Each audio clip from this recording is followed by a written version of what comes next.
Hey everyone, welcome back to the channel. Have you ever thought about what makes something valuable? I mean, really valuable? For centuries, one of the most undeniable assets you could own was land. A tangible piece of the earth. It was your home, your livelihood, your legacy. You could farm it, build on it, pass it down through generations. Owning land meant security, stability, and wealth.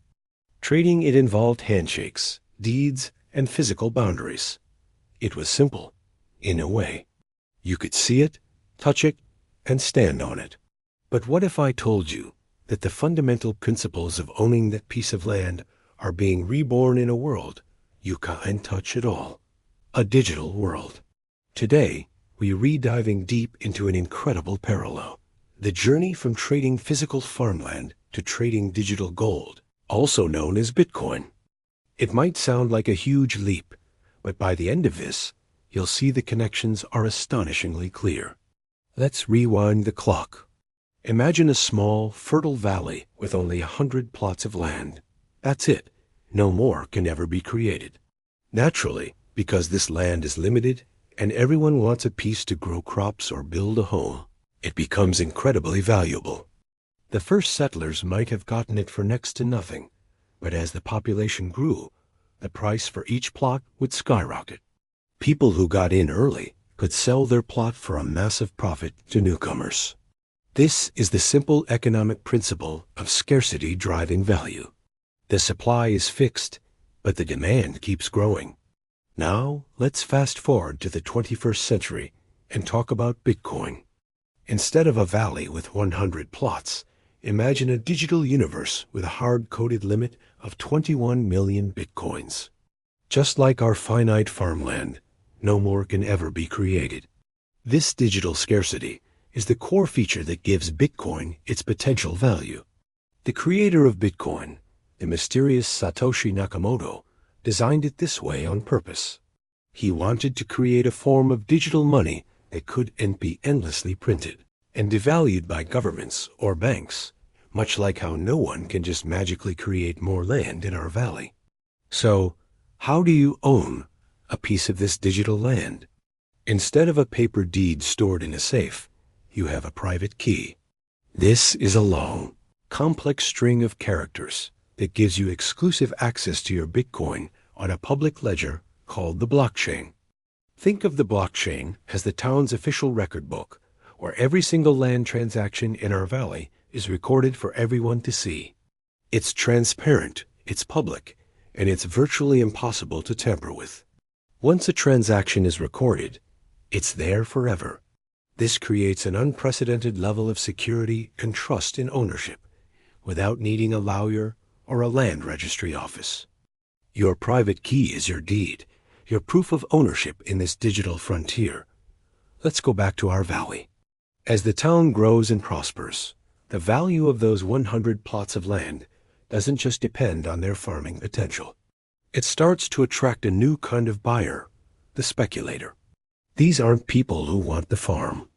They are people who believe that in the future, others will be willing to pay even more for that same plot of land. They buy a plot today, hold on to it, and hope to sell it for a profit later. This speculation adds another layer of demand, pushing prices even higher. Some might call them gamblers.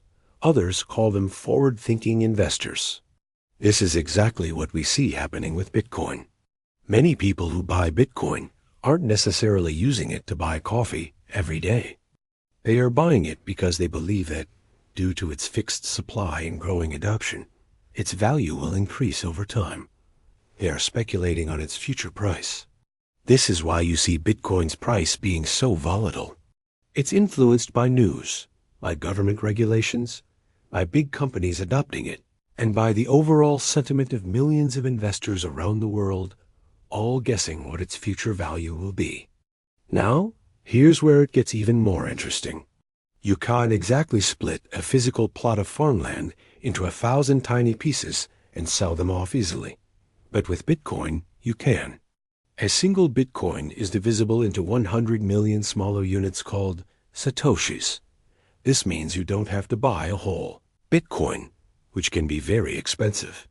You can buy a fraction of one, just like you might buy a few square feet of digital real estate.